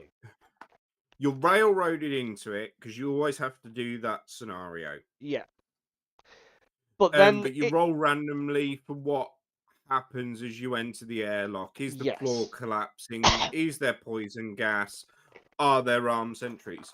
And I know why they've done that, because their idea is as soon as a warband dies, you roll up another warband and then you go rescue the warband that you've just killed, etc., and follow the pick your own adventure story down and get to the end of what's it called? Space Station Zero, and find out what's happening and why you've ended up in this space station a billion light years from anywhere. Yeah. Premise seems really cool. But because of the random to have replayability in it, it means our first session was just fucking don't move, avoid the collapsing floor, and go turn off the poison gas. But we need to move across the room to turn off the poison gas. Yes. So that means there was no actual true game there no. doing what we were doing. Actually, by playing the game, all I'm doing is making it worse for myself. So if I just go pass, pass, pass, that's the best way to play this game. That didn't seem a particularly well thought out or well designed first scenario to me. Was just my 2 cents. And again, it's entirely because it's random. That is going to happen occasionally. But that's why I don't think that you should leave that to randomness to determine somebody's first play experience. I just think it was a misstep. It's such a turn off, isn't it? Yeah, because I probably will play it again at some point because it's such an effortless game to play, but I'm not excited to do so. And that's the tragedy of it, isn't it? Yeah, and I'll tell you the other thing that I just want to add here as well. Randomness for scenarios. If it's on a table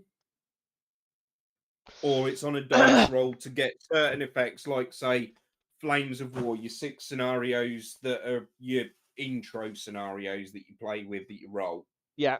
Fine, whatever. We've mentioned Drop Zone Commander being quite good. Yes. Because you just roll on that table and it's random. Yeah. There is a counterpoint to this, and we've mentioned it before on this stream of too much RNG. Warcry. Yeah. Yeah. The game is decided as you draw those cards and you get the RNG development. Yeah, and I'm talking about you can do about it. I'm talking about my experience with early versions of Warcry. I know that it's one of those games that's had gazillion iterations. And I don't know if the modern scenario decks have fixed this issue, but when I played it, it's like David said, because you determine the scenario randomly by flipping cards from a deck. Terrain layout, what you're doing, what your twist is, all of that's determined. And your deployment zones and your deployment order. And literally, by reading the cards you just flipped and looking at yours and your opponent's models that you had available, you could go, this one's yours, really. Do you know what I mean? And you could do that before you even bothered playing, and you'd be right 2/3 of the time. Again, rolling your scenario randomly works when the scenarios themselves have been thought out. If you've got an entirely random scenario system, please God, check it for robustness. I mean, it's a great... I get why designers use it, because it's a fantastic replayability tool. Yeah, what they should have done is actually, like you say, have done some play testing and say, you want these 3 cards Yes. These three cards. You've got it. These three Yep. cards. Shuffle them up. Draw randomly, because this particular combination of 9 cards Yep. works really well for every single warband, whatever variant in this particular set, and it just works. Yep. And it's a good experience out of the box. Correct. They should have done that, and they should, or even you could say to somebody, for your first couple of games, we suggest you take this, and this for your deployment card, terrain card, and fucking scenario card, or whatever the hell they are. And then you can say, after you are comfortable with the rules of Warcry, try the full deck and the full random experience of generating your games on the fly to see what storytelling options Warcry has to offer. Again, you can do one and not close down the option for the other. With new players, lead them on a journey. It fucking isn't difficult. And tell you what's shocking. This segues us beautifully, actually, with your lead them on a journey for an intro scenario. Trevor mentioned it earlier, Frostgrave. Yeah. Pretty much when we have new players at club, we always play the giant worm scenario. Yeah, you've sort of like gravitated to that one. You're often the person running things with new players, aren't you? Yes, I am, particularly for Frostgrave.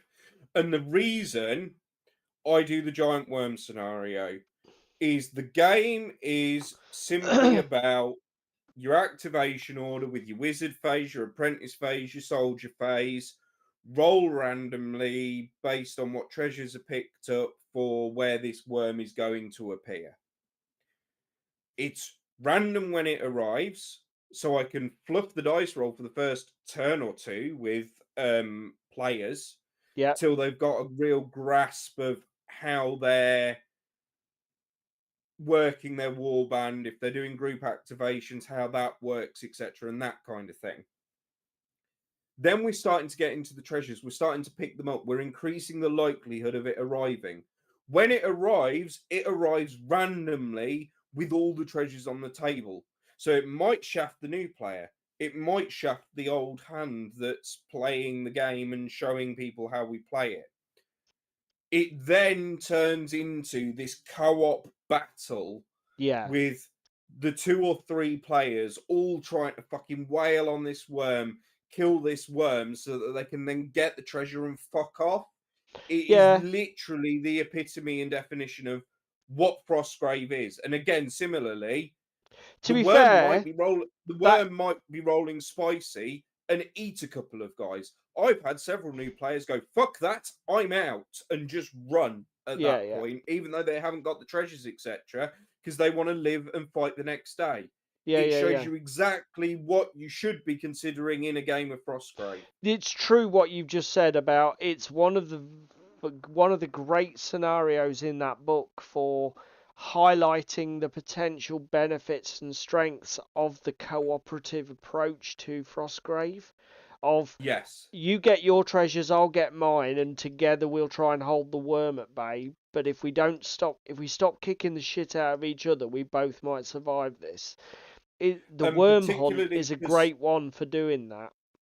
And particularly because a lot of players that are new to Frostgrave have come from games that are always adversarial.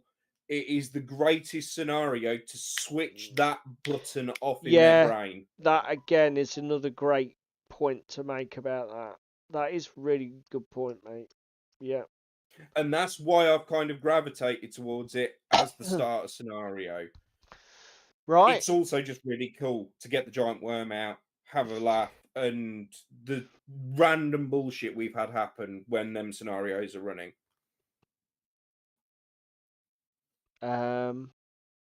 But equally, the Frostgrave rulebook is one of those rulebooks that you can just roll that D20 and play it. Yeah, with some definitely kind of you can do that. That's not a problem, is it? Jesus, what is going on? As I say, it just comes to that. Because me and you are both old hats with Frostgrave, we know how to show the game off in its best light. Yeah. and to show off the aspects of the game that this game is all about. We've got the play experience. That's why we gravitate towards that scenario. Yep, definitely. Right. Well, we've got 5 minutes to go. I think we've said pretty much all we wanted to say on starter scenarios. I think the only other thing that's worth an honourable mention, Yep. and it kind of segues nicely into the fact that it's Hereward's Wargame show Oh, on yes. Sunday at the Breton Centre in Peterborough. Yep. What does it start? 10 o'clock? Yes. So Sunday the 7th, 10 a.m. start. There is a discount for buying your tickets in advance, everybody. So go and it's Hereward Wargames. Let me bring up the website. But the reason I say this segues nicely is because starter scenarios or demo games, you are even more on a time crunch than just playing a starter scenario between you and your friend. People need to experience the mechanics of your game in the pitch time that you've got. Any more than 30 minutes for a demo, and I'm kind of feeling like I'm wasting my time at a show. Do you know what I mean? Definitely. Yeah.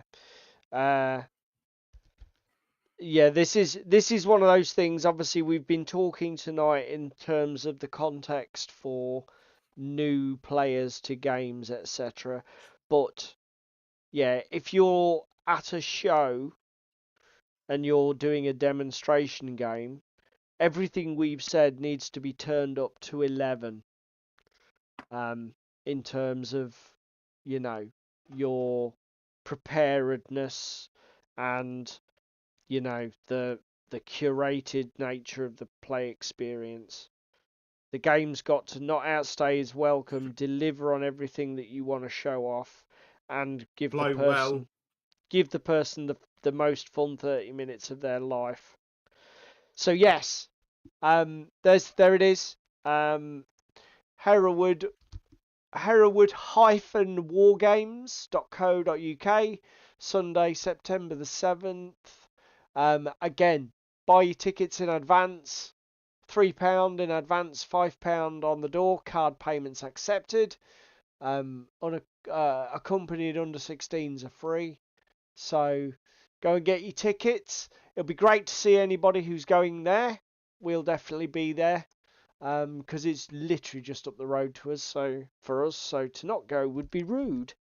And we all hope that you have a great week of gaming. And we'll see you again in about a week. Before we go though, I'd better just say thank you so much to our audience over here on the right hand side of your screen.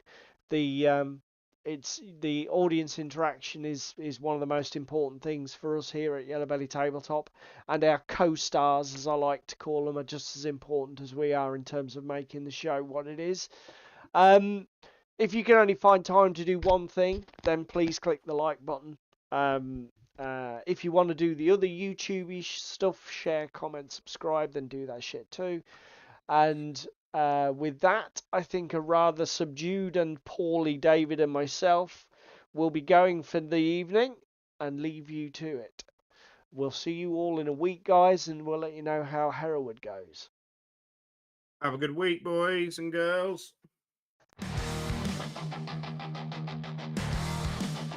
It's another Thursday night. I see Crispin's wearing tights. Sperma's getting in the bath. Young David's full of wrath. Paula's tightening his straps. Where on his apron you saps. Technical difficulties. They're really such a crime. Technical difficulties. They happen all the time. It's Yellow Belly Tabletop time. It's Yellow Belly Tabletop time. It's Yellow Belly Tabletop time. It's Yellow Belly Tabletop time.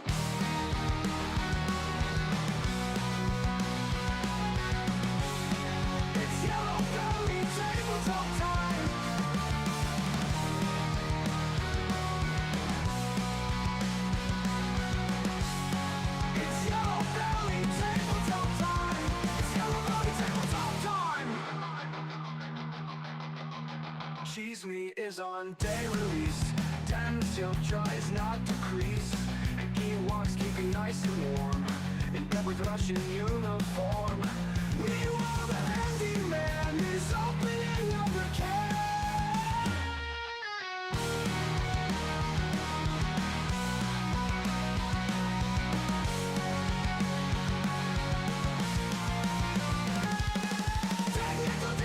Technical difficulties, they're really such a crime. Technical difficulties, they happen all the time. It's Yellow Belly Tabletop time. It's Yellow Belly Tabletop time. It's Yellow Belly Tabletop time. It's Yellow Belly Tabletop time. Cheese meat is on day release. Temperature tries not to crease. The Ewoks keeping nice and warm in bed with Russian uniform. Meanwhile, the handyman is opening another can.